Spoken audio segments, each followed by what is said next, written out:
Begitu saya tiba, kaget saya. Ini kok pakaian ibu saya, pakaiannya nggak cocok dipakai gitu. Ini bukan pakaian ibu saya, kayak kain pel lah kalau sekarang. Saya masuk ke rumah, saya kejar, saya buka pakaiannya, lemarinya. Saya nggak temukan sedikit pun. Saya kejar kakak saya, dia sudah siapkan makan. Kak perempuan kami yang kedua, mana pakaian ibu saya? Perhatikan jawabannya.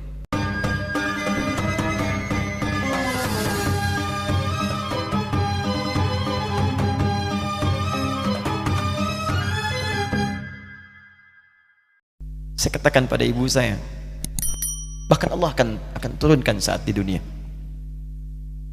Ayah saya meninggal saat saya masuk pesantren, dan baiknya saya rasakan luar biasa.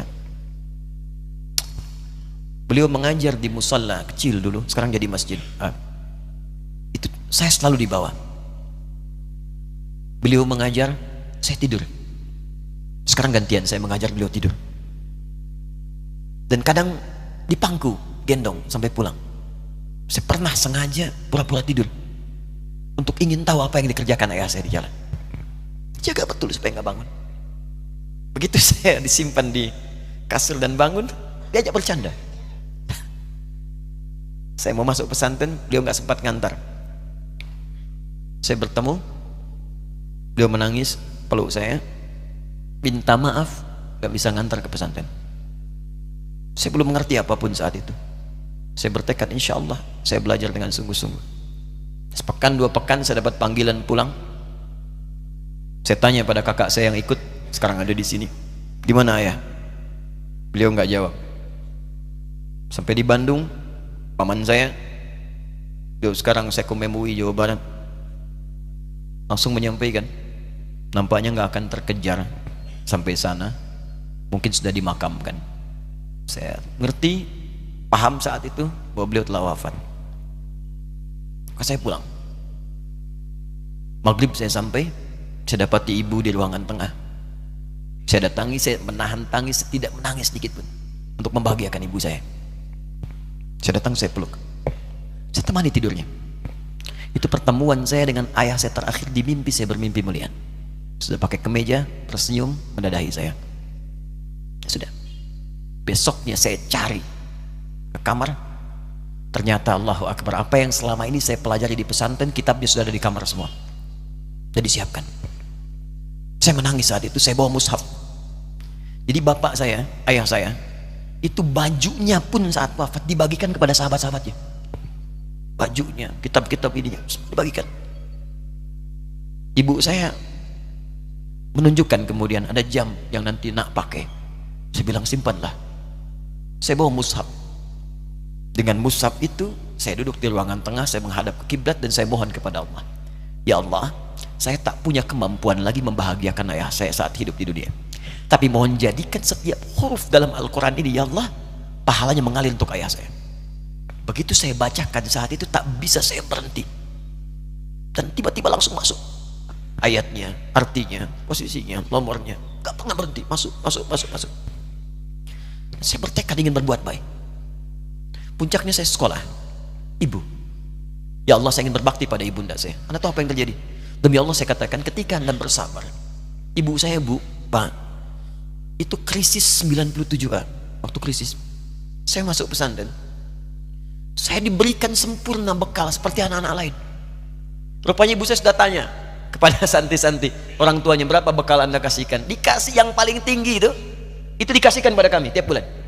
Saya terima. Satu kali libur saya pulang dari jauh, ibu saya tersenyum melihat, sedang jemur pakaian, melihat saya. Begitu saya tiba, kaget saya.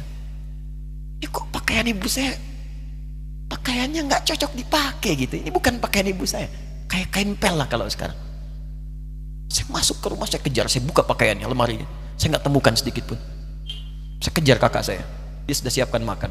Kak perempuan kami yang kedua, mana pakaian ibu saya? Perhatikan jawabannya. Dia menangis saat itu. Dia bilang, mama itu telah menjual semua perhiasan dan pakaiannya untuk pendidikan kamu. Jual. Untuk kita, katanya. Jual. Dan bertahan dengan 150.000 per bulan saat krisis. Jadi rupanya ibu saya itu makan nasi sehari cuma sekali. Beliau mengajar. Di berangkat sekolah itu cuma makan pisang, minum kopi, makan nasinya malam. Saya bilang, ya Allah, saya akan ganti baju ibu saya dengan kain ihram dan saya gandeng tangannya di Masjidil Haram. Itu apa yang terjadi? Begitu saya kuliah di Libya, alhamdulillah, saya berangkat, saya mulai mengajar, saya serius belajar. Saat itu kemudian Allah mulai berikan jalan. Saya ingin sungguh-sungguh. Malam saya bangun, saya sholat, saya belajar, saya menghafal Quran, saya belajar riwayat Quran. Sampai puncaknya tiba. Saya ditugaskan pemerintah Indonesia saat itu untuk jadi petugas haji di Mekah. Saya telepon ibu saya. Saya bilang, Ma, saya insya Allah akan haji 2010. Saya telepon Februari saat itu. Saya dengar suara, terbayang wajahnya indah, senyuman, bahagia. Alhamdulillah, nak. Kapan berangkat? Tahun ini insya Allah. Saya bilang, dan saya tidak akan pernah berangkat kecuali mama pun akan berangkat. Terdengar nada pesimis tapi senyum.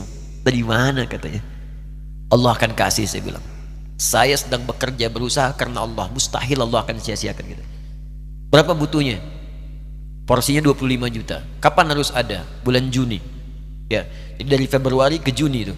Ya, Juli bukan Juni, Juli. Ya, jadi saya masih ingat bulan 7, 5 bulan tuh. Saya ibu, Pak, nabung saya. Saya beli tabungan, saya niatkan untuk ibu saya haji. Bulan Juli masih setor 25 juta. Jadi semua tabungan masukin situ. Ada yang ngajar ngasih, masukin situ. Masukin semua. Tepat sepekan sebelum itu kemudian didaftarkan, saya buka tabungan. Allahu Akbar, karunia Allah luar biasa. Tadi butuh berapa?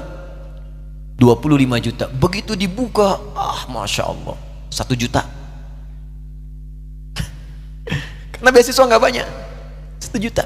Tapi 3 hari sebelum daftar, entah dari mana ibu-ibu pengajian nih KBRI datang, Ustadz, ibu katanya mau haji juga ya, Ustadz mau haji ya, ibu ikut ya, sudah nggak usah dipikirin, nanti kami yang pikirkan semuanya. Tiba-tiba dikirim, bayar porsinya di sana, dapat koper paling besar. Bayangkan, tadinya kopernya belum datang, telepon lagi, nak koper belum datang katanya. Saya bilang, Ma, tenang aja, apa hajinya nggak jelas ini? Tidak jelas, saya bilang, insya Allah. Ya. Nah, cuman beritanya berbeda. Begitu saya telepon lagi, Ma, gimana bisa? Nah, telah keluar pengumumannya. Kapan, Ma? 2013. Loh, kan saya hajinya 2010, nggak bisa, harus 2010. Lihat kalimat ibunda saya. Nah, jangan pernah mengambil hak orang lain. Allah kasih 2013, alhamdulillah. Saya bilang, Ma, kita tidak harus mengambil hak orang lain, tapi kita meminta kepada Allah yang memanggil kita. Boleh jadi Allah akan berikan tambahan kuota pada tahun ini. Doa lagi, minta, datang ke masjid. Tiba-tiba ada sidang Oki di Istanbul saat itu, keputusan 1.000. Setiap ada 1.000 muslim, 1 kuotanya. Saat itu Indonesia dapat tambahan 22.000, termasuk ibu saya ada di situ. Ya, acara malam Al-Qadar 27 Ramadan, malam masih ingat betul, saya jadi MC dengan rektor pada saat itu. Saya nggak pernah bawa handphone, tiba-tiba handphone itu saya bawa, berbunyi kemudian telepon itu. Saya minta pada rektor izin, saya angkat dulu, diperkenankan. Saya kemudian ke belakang masjid, saya angkat, tiba-tiba saya dengar suara sudah menangis. Nah, katanya, kenapa, Ma? Alhamdulillah, Mama bisa haji. Ternyata kuota itu termasuk ibu saya. 5 bulan, Pak. Wena biasa, nggak bayar tambahan, nggak ada macam-macam, bisa berangkat. Begitu saya berangkat duluan, saya tungguin betul di apartemennya, di maktabnya sampai datang. Begitu sudah datang, saya nggak sapa, saya lihat dari jauh. Bahagianya saya bisa mengganti pakaian tadi yang lusuh dengan kain ihram. Saya perhatikan, saya ikuti dari belakang, di lift saya ikuti, di jalan saya ikuti. Begitu sampai Masjidil Haram, saya gandeng tangannya. Ma, kita sama-sama. Labbaik Allahumma labbaik, labbaik la syarika lak labbaik. Saya tawaf, saya gandeng ibu saya lindungi supaya dapat kenikmatan dalam tawafnya. Begitu saya rasakan bagaimana Sayyidah Hajar bekerja keras untuk Ismail. Saya balas di situ, saya gandeng tangan yang kanan, saya minta pada Allah, muliakan ibu saya, ya Allah, muliakan ibu saya, muliakan, berikan saya kesempatan membahagiakannya. Cuman yang kanan digandeng, yang kiri kosong, karena sudah tidak ada. Jadi ketika Anda belajar pun untuk menjadi ulama, Allah akan muliakan Anda. Orang tua Anda akan dapat bagiannya. Yang hafal Quran itu Musa, yang bisa haji bapak ibunya. Kemarin saya jadi Amirul Hajj dari kedutaan Saudi berangkat membawai 350 orang rombongan. Siapa yang saya bawa? Ahli Quran yang hafal Quran anak-anaknya. Ahmad Kamil yang haji, pengajarnya, murabbinya, ibunya, temannya, banyak yang berangkat. Yang berangkat siapa? Calon ulama. Dijadi ulama itu jangankan sudah jadi, kalau benar caranya, baru bergerak pun Allah pasti akan jaga. Kalau benar caranya.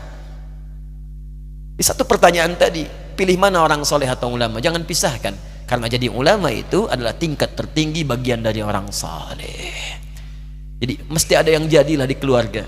Pilih satu mungkin ahli Quran, kedua ahli hadis, yang lain dunia, tapi dunia diniatkan membantu ibadah. Jadi arsitek buat bangun masjid, bangun pesantren, pahala banyak. Insya Allah akan dibuka oleh Allah, insya Allah.